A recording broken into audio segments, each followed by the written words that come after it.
बिस्मिल्लाहिर्रहमानिर्रहीम अस्सलाम वालेकुम। नूरुल्लाह आपकी खिदमत में हाजिर है। नवाज़ शरीफ साहब खुफिया मुलाकातें कर रहे हैं, बल्कि यूँ कहें कि डायरेक्ट हो गए हैं। और दूसरी तरफ पीपल्स पार्टी ने आज एक बड़ी धमकी, पहली धमकी या बड़ी धमकी कह लें, बड़ी धमकी लगाई है। उसके क्या नताइज निकलेंगे, क्या पीपल्स पार्टी कुछ हासिल कर सकेगी, क्या नून लीग प्रेशर में आएगी, और इस सब चीज़ों का मुझे और आपको कोई फ़ायदा होगा या नहीं होगा। पीपल्स पार्टी को हो सकता है कोई फ़ायदा हो, नून लीग को कोई फ़ायदा हो। और सबसे अहम चीज़ आज का बजट था, बजट पेश हो गया। ह्यूज बड़ा सारा बजट है। अच्छा, इतने सारे नंबर्स होते हैं, आम आदमी के लिए उसमें कोई इंटरेस्ट नहीं है। मतलब कि कितने नंबर्स हैं, 18,000 अरब का टोटल बजट है और इसमें किस किस पद में कितना कितना गया। आम आदमी को तो ये कंसर्न होता है कि मुझे फ़ायदा होगा या नुकसान होगा। अच्छा, और अनफॉर्चुनेटली नुकसान ही होता है, फ़ायदा कोई नहीं होता। जो भी बजट आता है, हर बजट ज़रा रगड़ा ही लग रहा होता है। और इसमें तो कल ही जब इक़्तिसादी सर्वे जारी हुआ था तो वज़ीर ख़ज़ाना ने बता दिया था कि हमारे हाथ बंधे हुए हैं, हम कुछ नहीं कर सकते, बहुत ज़रूरी चीज़ें जो होंगी वो करेंगे, बाकी नहीं करेंगे। अच्छा, उसकी टेक्निकल वजूहात हैं। अच्छा, टेक्निकल वजूहात में ज़रा थोड़े से बड़े नंबर्स पर अगर आ जाएँ तो 18,000 अरब का जो टोटल बजट है, और अच्छा ये खसारे का बजट है, तो 12,000 अरब कलेक्शन होएगी, बाकी ज़रा कर्ज़े लेंगे हम, फिर और कर्ज़े लेंगे। उसमें कर्ज़ों का और सूद की जो वापसी है वो कोई 9-10 हज़ार अरब तो वही है। 18 वैसे बड़ी रकम तो उसमें से निकल जाती है। फिर दफ़ा पर है 2,000 अरब, उस पर चले जाते हैं। फिर ग्रांट्स है 1,700 अरब की, और फिर तरक्याती बजट है 1,500 अरब का, 1,500 अरब का।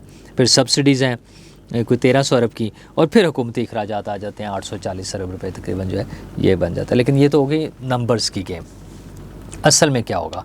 असल में जो अच्छी चीज़ है किसी हद तक वो सरकारी मुलाजमीन के लिए, और किसी हद तक नहीं, वैसे बड़ी काफ़ी बेहतर है। सरकारी मुलाजमीन के लिए तो बहुत बेहतर है कि ग्रेड 1 से ग्रेड 16 तक के मुलाजमीन की तनख्वाहें 25%, और 17 से मेरे ख्याल है 20 या 21 तक की जो है वो 25%, 22%, और फिर उससे आगे भी इसी तरह से वो इजाफा हो रहा है। लेकिन अच्छा हैंडसम एक रेज़ है।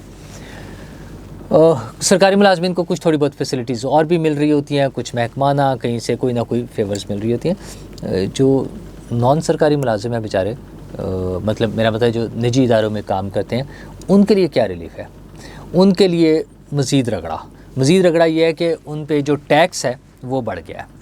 जो इनके इनकम पे, सैलरीज़ पे जो टैक्स है वो अच्छा खासा रीज़नेबल सा इजाफा कर दिया हुकूमत ने। मैं बार बार बात कर रहा था, पिछली दफ़ा भी की बैठक में भी कर रहा था कि जो सैलरीड पर्सन है उस पर क्या सोचकर बढ़ाया जाता है बार बार टैक्स।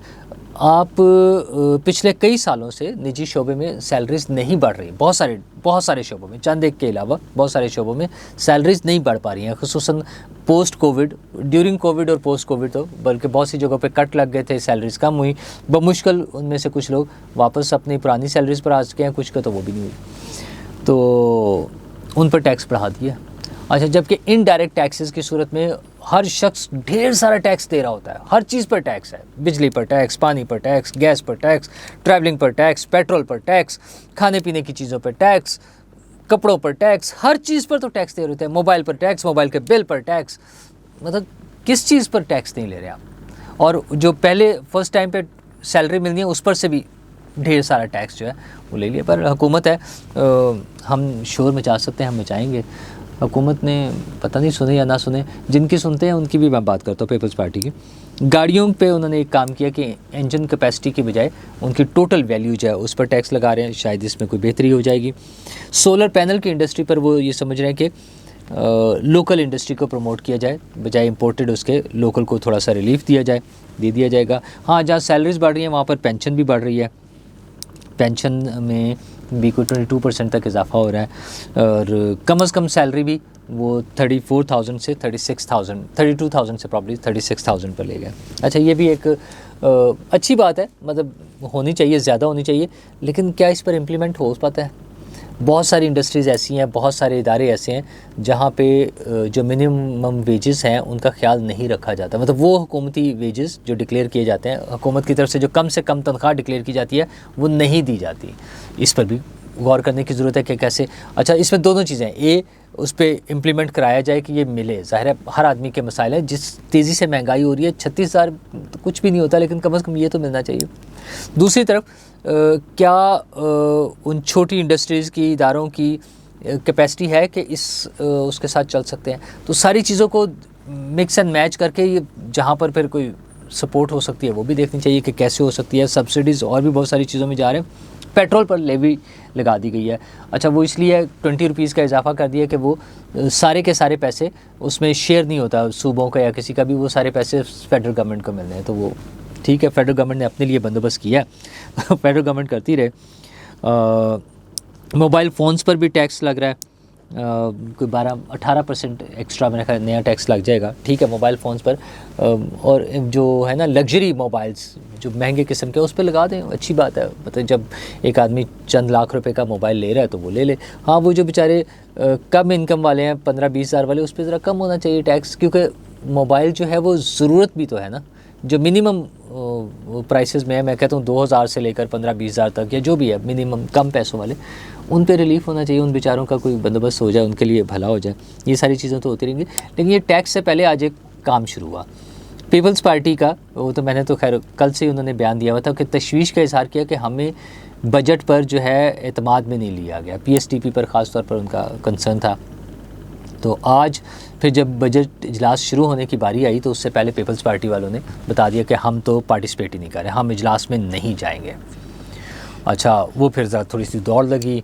हुकूमती वज़रा, बड़े बड़े वज़रा गए, उन्होंने जाके मनाने की कोशिश की। टेलीविज़न पर तो टिकर चला दिए गए ना कि इसहाक डार साहब ने, डिप्टी प्राइम मिनिस्टर ने जाके बिलावल को मना लिया है और वो आ रहे हैं, बस सारे आ रहे हैं। लेकिन वो नहीं माने थे। उन्होंने कहा मैं तो घर जा रहा हूँ, और मतलब वो लोग नहीं बैठे। अच्छा, उससे पहले जो हुकूमती साइड से और दोनों साइडों से आ रहे थे, उसे लग रहा था कि थोड़ा बहुत पैचअप की भी गुंजाइश है। मतलब खुर्शीद शाह साहब जब कह रहे थे कि हो सकता है हमारे चंद लोग इजलास पे बैठे। आज वो ताल्लुक़ तोड़ना भी नहीं चाह रही पीपल्स पार्टी, लेकिन वहाँ पर उन्होंने आज प्रेशराइज़ किया है। अच्छा, क्या वो सिर्फ PSTP पर था या और भी कोई इश्यूज़ हैं? क्योंकि 2 रोज़ से खबर चल रही है कि उसमें काबीना में दोबारा उन्हें दावत दी गई है कि आ जाएं। अच्छा, इस पे मेरे कुछ दोस्त जो ख़ास तौर पर पीपल्स पार्टी के क्लोज़ ताल्लुकात में हैं, उनका कहना यह है कि ऐसी कोई बातचीत नहीं है। पीपल्स पार्टी की तरफ से टोटल जवाब है कि नहीं, हम काबीना में नहीं आ रहे। मतलब ऐसी कोई कहानी नहीं है। अच्छा, मेरा अपना पॉइंट ऑफ व्यू ये था कि असल बात तो यही है कि वो नहीं आ रहे, लेकिन इसकी वजह ये नहीं है कि पीपल्स पार्टी नहीं चाहती। पीपल्स पार्टी शायद चाहती भी थी, वो मैनेज नहीं हो पाया, चीज़ें नहीं हो सकी थी। और मेरा ज़ाती ख्याल ये है कि पीपल्स पार्टी को as political party, people's party को काबीना में होना चाहिए था। मेरा ज़ाती ख्याल ये है। अच्छा, बहुत सारे पीपल्स पार्टी के रहनुमाओं का भी यही ख्याल है कि हमें काबीना में होना चाहिए। जब वो काबीना में होंगे वो अपने लोगों को अकोमोडेट करते हैं। अनफॉर्चुनेटली अगेन ये हमारा रूटीन है, ऐसे ही होता है। या फॉर्चुनेटली कह लें, अपने वोटर्स के लिए उन्होंने अकोमोडेट करना होता है। दूसरा ये कि पार्टी को भी दिखाने के लिए मौका मिलता है कि ये सर्टन मिनिस्ट्रीज़ जो मेरे पास थी, मैंने इसमें क्या परफॉर्म करके दिखाया। तो बहरहाल मेरा ख्याल था कि पॉलिटिकली पीपल्स पार्टी के लिए बेहतर है कि वो हुकूमत में हों, लेकिन शायद रीज़न्स कुछ ज़्यादा बड़ी हैं, कुछ और मसाइल हैं जिसकी वजह से वो नहीं हुए। क्या इसके बगैर, पीपल्स पार्टी के बगैर बजट मंजूर हो जाएगा? अच्छा, नंबर्स बड़े अजीबो-गरीब से हैं। मेरा ख्याल है कि पीपल्स पार्टी के साथ ही पैचअप हो जाएगा। MQM के साथ और फिर ज़्यादा पार्टियों के साथ मिलना पड़ेगा, बल्कि फिर भी काम नहीं चलेगा और उसमें नून लीग ज़्यादा ब्लैकमेलिंग में आ जाएगी। पीपल्स पार्टी के साथ उनके बेहतर रिलेशंस हैं, मेरे ख्याल में वो ज़्यादा अच्छे तरीके से चलेंगे और वो मिलजुल के इस मामले को सेटल कर लेंगे। जो भी होना है हो जाएगा। अच्छा, अच्छी बात तो यह है कि पीपल्स पार्टी अनाउंस करे कि हमने ये अवामी मुफाद की चीज़ें थी, इसके लिए हमने स्टैंड लिया और ये हमने करा लिया है, मज़ा फिर है। अच्छा, खामोशी से हो जाए फिर पता नहीं, फिर तो कुछ भी हो सकता है ना, क्या हो रहा होगा। सियासी जमातों को अवामी मुफादात के तहफ़्फ़ुज़ के लिए सामने आना चाहिए। इश्यूज़ हैं, मसाइल हैं, हाथ बंधे हुए हैं, IMF के मसाइल हैं, पैसे कम है, नज़र आ रहे हैं ना नंबर्स के, पैसे कम है, अखराजात ज़्यादा हैं, कर्ज़ ले रहे हैं, कर्ज़ों की वापसी बढ़ती जा रही है, बहुत सारे मसाइल हैं। लेकिन बहरहाल एक आम आदमी की सहूलत के लिए क्या कर रही है हुकूमत, और अगर कोई इत्तेहादी जमात उसमें कहीं खींच रही है, कहीं प्रेशर डाल रही है, तो वो किस चीज़ के लिए डाल रही है ये भी पता होना चाहिए। हमारे इन्हीं प्रेशर्स में एक ख़बर ये आई है कि मियां नवाज शरीफ साहब की एक बहुत अहम बड़ी शख्सियत से मुलाकात हुई है। खुफिया मुलाकात कह लें, अचानक सडन मुलाकात कह लें कि किसी के घर गए। हमारे दोस्त हैं आसिम नसीर साहब, उन्होंने ये खबर दी है। उन्होंने अपने वीलॉग में भी दे दी है खबर कि वहाँ पर अचानक मियाँ साहब गए और वो भी अचानक आए हुए थे और फिर वो मुलाकात होगी। अच्छा, इससे पहले जब मियाँ नवाज़ शरीफ साहब वज़ीर आज़म थे तो शहबाज शरीफ साहब और चौधरी निसार साहब इस तरह की खुफिया मुलाकातें करते थे। खैर, अब शहबाज शरीफ साहब वज़ीर आज़म हैं तो नवाज़ शरीफ साहब ने मुलाकात कर ली है। मसला ये है कि इन मुलाकातों का नतीजा क्या निकलेगा।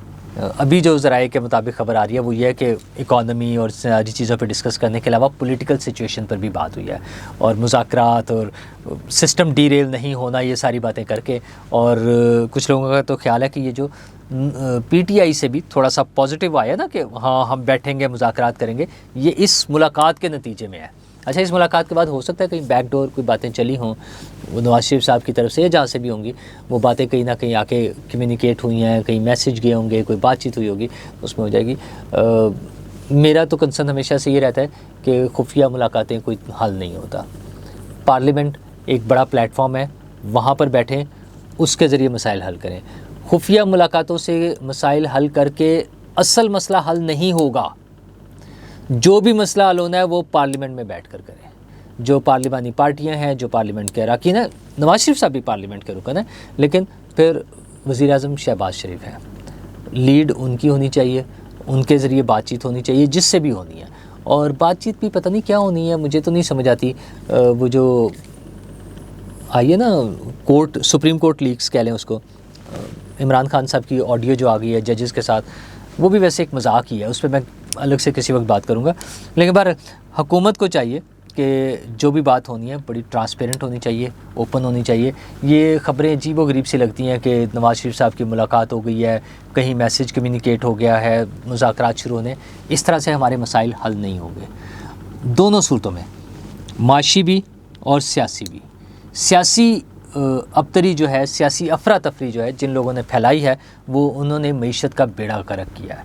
और मईशत की ख़राबी मेरे आपके हर एक के लिए नुकसानदेह है। हमारे जो मसाइल ख़राब हो रहे हैं उनको बेहतर करने के लिए मईशत स्ट्रेंथन होनी चाहिए। मईशत स्ट्रेंथन तब होगी जब पॉलिटिकली बेहतर होंगे हालात। वैसे नॉर्मल है, मुझे लगता है कि इतने बुरे नहीं हैं। ये जो बुरे किए जा रहे हैं ना पॉलिटिकली, वो सिर्फ एक साजिश के तहत हो रहे हैं। वो पॉलिटिकल गवर्नमेंट को, सियासी जमातों को जिस चीज़ में उलझाया जा रहा है उसमें नहीं उलझना चाहिए।